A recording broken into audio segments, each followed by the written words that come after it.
Hello, everybody. I am here, ready to go, ready to talk about Roof Sketch. So I'll give a couple seconds here for people to join in and let me know if you can hear me. I know you can see me, but can you hear me? That is the test of all of this, to see if you can hear me. So today I'm going to be talking all about Roof Sketch, show you a bunch of shortcuts that I think are really useful. I'm going to actually show you how to do two different types of roofs. We're going to go over a gable and a hip. And if you have any questions, put them in the comments and I can address any specifics that you guys have. Say, thank you, Rick. Rick is always there. He's got my back. So with Roof Sketch, it's something that isn't as easy to use, in my opinion, as the interior. There are a quick couple weird hiccups that can happen to you, and so I'll go over those in the training as well and show you a couple things here. The reason you want to learn Roof Sketch, even if you only do roofing exterior work, is if there is an addition, maybe got really creative during COVID and we're like, yeah, let's close in that porch out there. And well, that's not a good example because the porch might already have a cover, of course, but you get the idea. So if they built on a porch, hey, maybe they needed a porch and they added one when they were bored over the summer.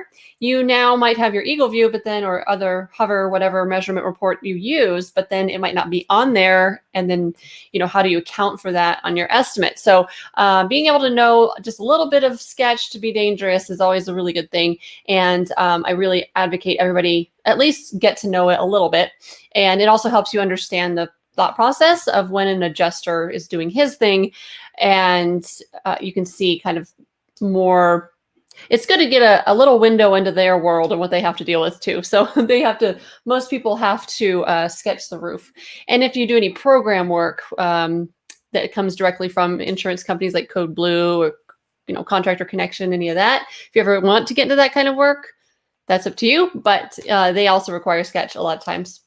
And not all the time is an Eagle view available. And then you'll be able to sketch that roof when there's not a hover and Eagle view available. So I'm going to go ahead and get started here. By the way, tonight's word of the day, we always have a special secret word.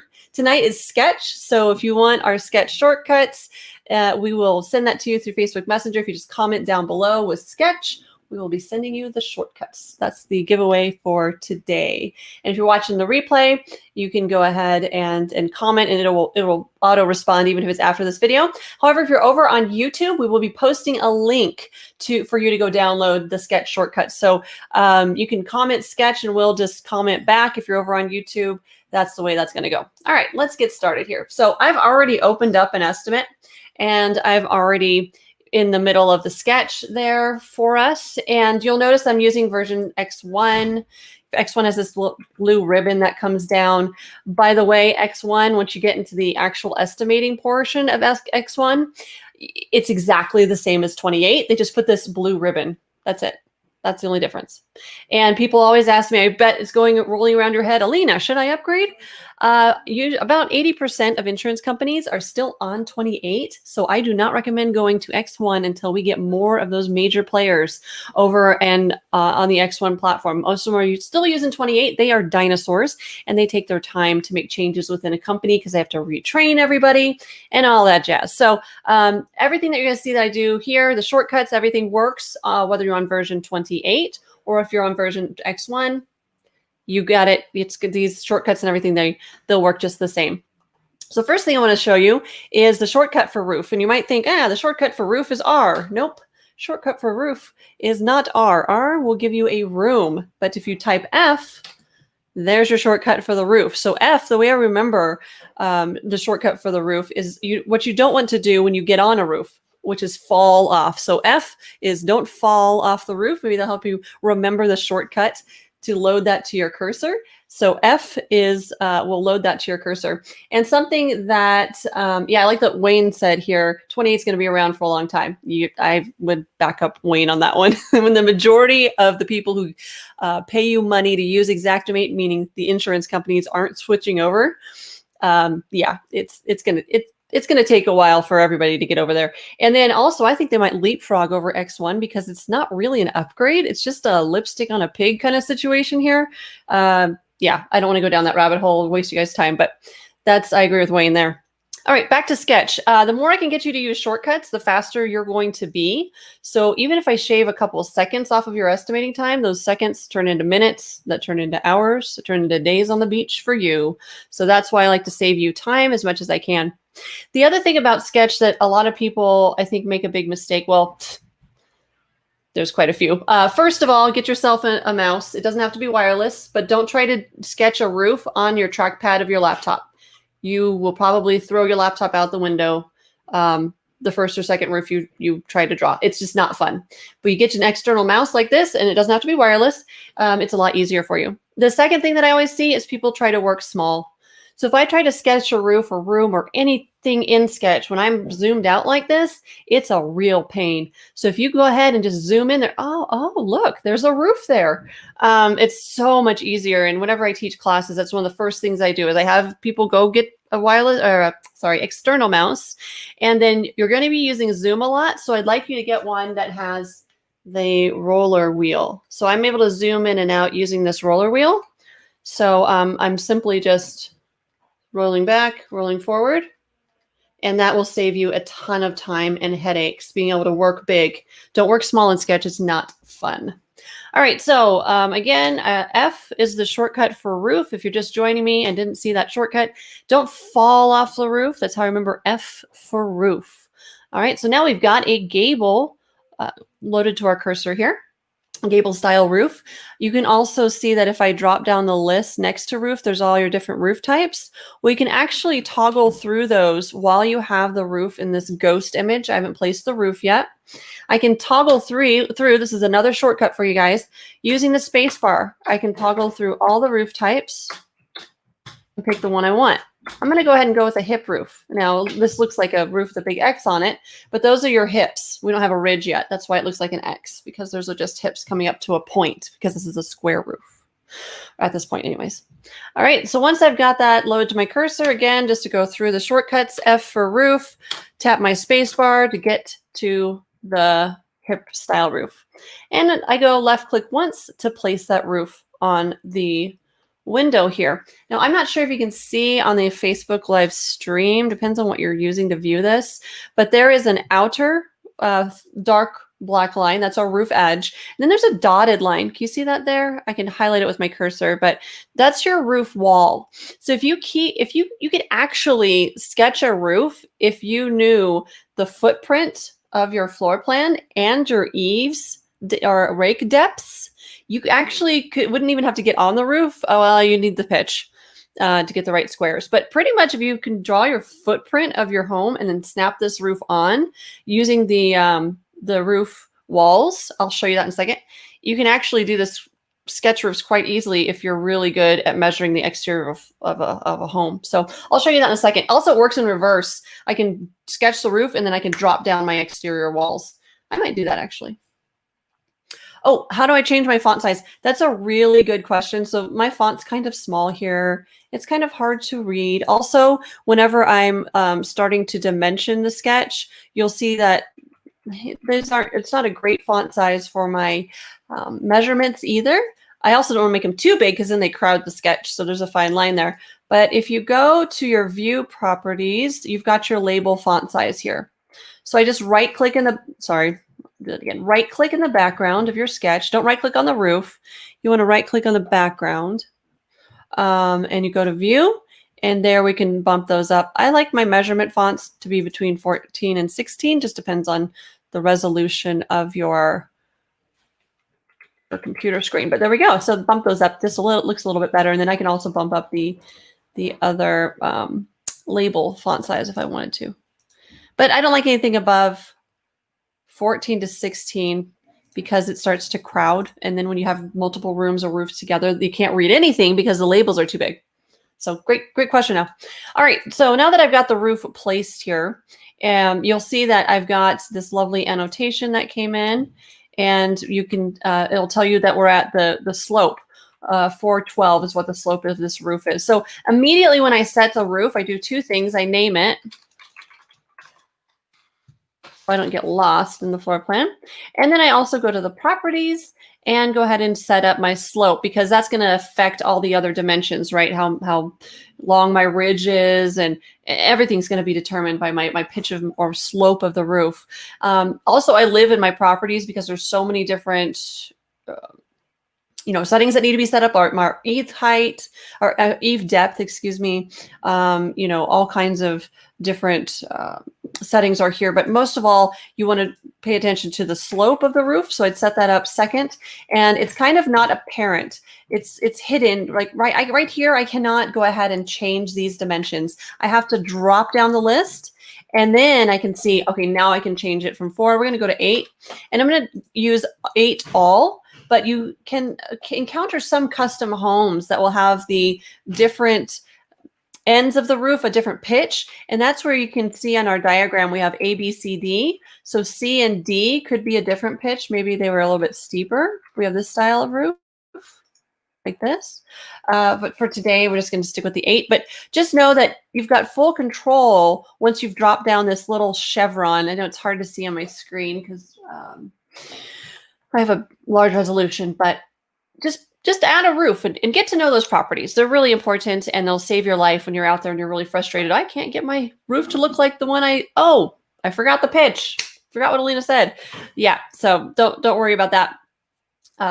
Just get out there and start sketching a roof and playing around with the properties, and you'll get this pretty quick. It's really not rocket science, because I can do it. You can do it. All right. So now that we've set the pitch, now I'm going to pull out the measurements and get this roof sized to the way that I want. And if you don't use Sketch all that often, I definitely recommend you clicking on the handle. So these are handles on the roof. There's little squares. So when I say handle, that's what I'm talking about. We're going to left click, hold, and drag a handle out just to a random measurement.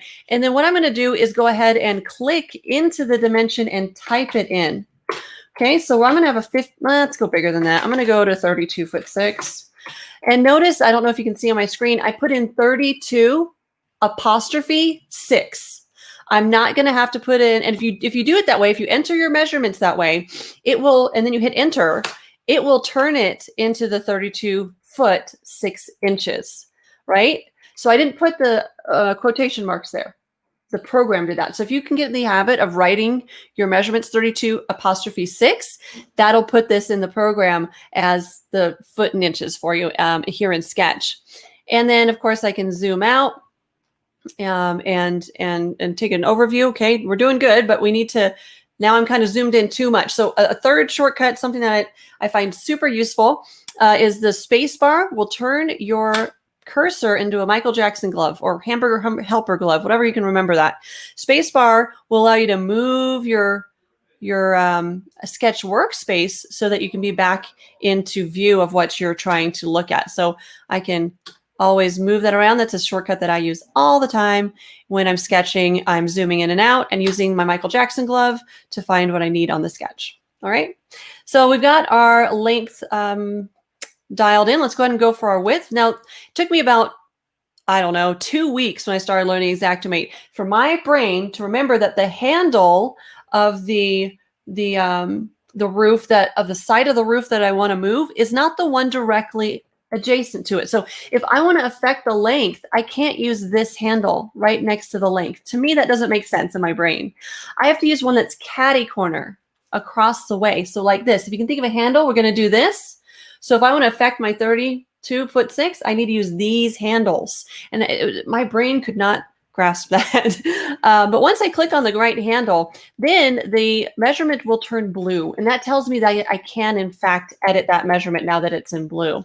So if that helps you, handles are like this. If we want to adjust our width, we would go with the north or south handle, right? So we're going to go ahead and use that handle there. I can click on it. Then I'm going to go to my 12-foot dimension and type it in. 20'4" will make it 20'4" for me. There it goes. I didn't have to enter those quotations to make the inches. Using my Michael Jackson glove, I'll move back into position here, and we're looking pretty good. Now we've got a Gable style roof extension that's going to come off of this hip roof. And this is where I'm going to need a little bit of the intermediate side of things for you guys. By the way, if you want my sketch shortcuts, I know you might be writing them down or whatever. I've got a whole list of them. If you type sketch down below, I will Facebook message you that list. If you're on YouTube, type sketch below the video and we will send you a link through the comment section. All right, and we'll send you those shortcuts that I'm talking about and I'm using tonight. So it's going to go into intermediate land here because I need to have a gable style roof pop out right here. And we're going to go ahead and use what's called the square break tool. So square break breaks the roof so that I can extend something outward. So B for break, that's a real easy one. And I try to get it dialed in, and again, zoom in will help you create this roof. In fact, if you want to, after this video, give this roof a try, open up Xactimate. I welcome you to do that. With the square break tool, I like to zoom in and get exactly at 13'6" on the roof, and I'll show you why here in a second. So now I have a square break set right there, and I have two handles, right? Normally, I just have the one handle there, but our square break tool will let you have two handles. And what this right side handle, I'm going to go ahead and pull that out here for a roof extension. But look what happened. It did not break the roof the way that I want because I want a gable at the front of that extension. I don't want a porch. We'll look at that in 3D. By the way, on your keyboard, 3 is a shortcut for 3D. Okay, we don't want that look. We want a we want a gable in the front of that. And we don't want to extend the roof plane in the manner that I did. So a next shortcut that you're going to want to learn is Control Z. That undoes, or Command Z if you're on a Mac. Control Z, Command Z takes you back one movement. And I can go again. I can hit that up to 5 times and go back and undo what I did. So I'm going to break that again. And now I'm going to use the addition of a new shortcut. There we go. Zoom in there. I'm going to hover with my mouse. I hover first, hold down my control key. I'm going to hold down my control key this whole time. Still holding down the control key. Now I can left click, hold, and drag with that mouse and create that extension. All right, so I'm going to do that one more time. That's one of the trickiest things that you're going to do here in Sketch is try, and that's why the trackpad doesn't work on your laptop. You need an external mouse in order to make this even feasible to do. Otherwise, it's really difficult. Go to that 13'6". I'm going to hold down my control key. Control key is held down the whole time. Then I pick my mouse back up. Left click, hold, and drag, and just drag that out there.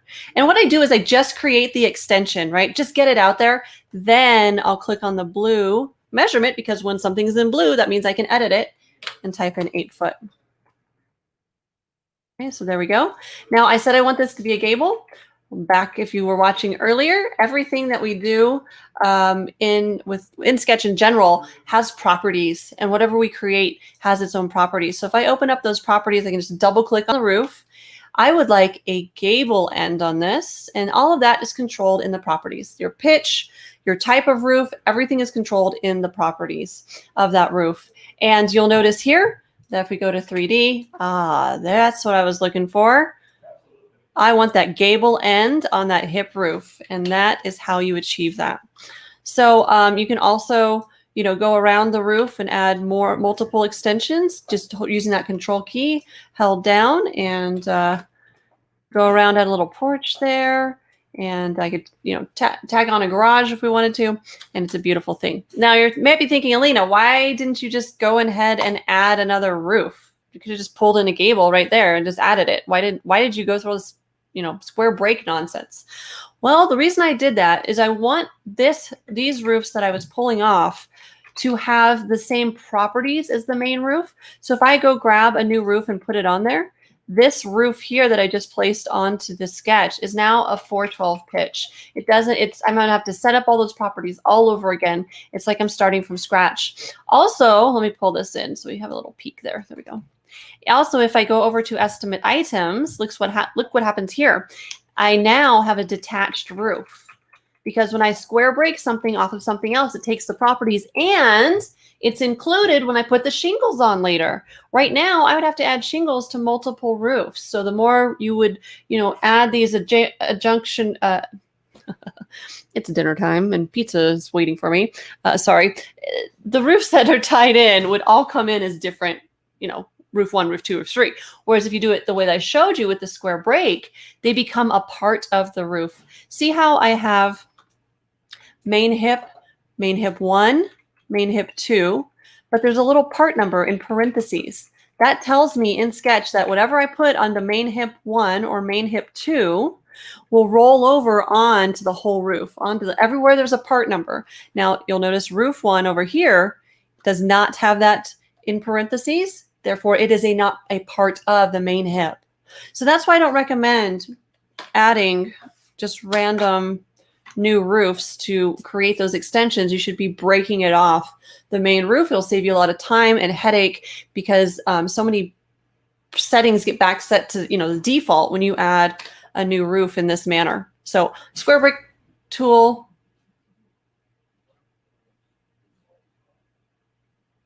Oh my gosh, you guys, did I lose you?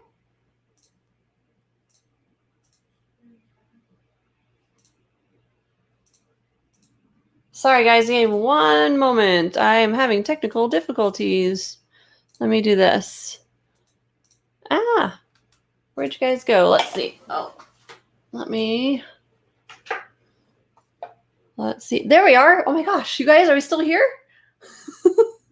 Whoa, that was crazy. My power went out, but it's obviously not out. I have no lights, but I still have you guys. That is so strange. Sorry. Okay. Let me do one thing since I still have you. Let me switch to this. There we go. Okay. Weirdness. Something always happens on these Facebook Lives. Okay. Let's keep going. I still have you. All right. I'm going to share this. It's going to look like Inception for a second. There we go. Okay. All right. You can still see and hear me. Let's go ahead and do one that, like the comment said, one in the middle. So if we have a square, something that comes out here on the middle of this roof like this, we're going to square break. We're going to left click, hold, and drag this time with the square break. Now I can get 3. So if I just click once with the square break, I only get 2. If I take that square break tool and I hold down my mouse, okay, hold down that mouse button, left click, hold, and drag, then I can have 1 in the middle and pull that out like that. See? So now it's in the middle of the roof. And it's, again, try this on your own. It's really good practice to just give us all a try using the versatility of the square break tool.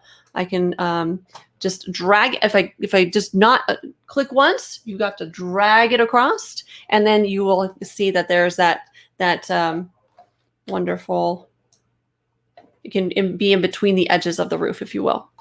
One more thing I wanted to do was to drop down there's a couple more things I want to do actually. And if you have any questions, put them in the comments. I'll field those as I go here. But I would like to drop down the footprint of this floor plan. So right now, if you look at this in 3D, it's just one level. Okay. So I can actually drop the floor footprint down below by right-clicking. I like to highlight first, so let me take a step back. I like to left-click, hold, and drag. I'm going to drag this, what's called a lasso, around. Then I'm going to right-click and generate rooms below. And it's going to ask me what kind of ceiling height do I want. That's fine. Do I want 1 foot for framing? Whatever, that's fine. And now we can look at that in 3D. And you can see it dropped all levels. Ta-da! And then also, if you go to your level 1 sketch, I could now it does drop it down as a room, so it's not quite as useful. I'll go into interior sketch next week, but it's good if you're just doing a siding job and you just want to apply siding to the outside. However, just be careful on your grouping tree. This does come in here as room 1, so you want to watch that naming convention. Maybe you just want elevations. It's also not very useful to do this if you're trying to separate front, right, rear, and left elevations. Maybe not the best tactic, but it is kind of cool that you can just drop the footprint down below. And you will have to know the eave depths, the depths of the eaves and the overhangs here. You will need to set those correctly, and then it will drop down and it'll be actually quite accurate if you have your roof sketched correctly. So that's fun. Let me see if there's any comments. Let me do this here. All right, so yeah, thanks guys for hanging in there. That was a little dicey, but I think I've got pretty much everything I needed to talk about. And if you, again, we're giving away the sketch shortcuts, everything that I just demonstrated. There's my lights. There, we're back. And the type sketch down below if you want all the sketch shortcuts that I showed tonight. And definitely open up a sketch and try it for yourself, because it's not like riding a bike. You do have to practice this. If I take like a couple months off and try to get in there again, it's disaster. So definitely give it a try on your own. Thanks for being here.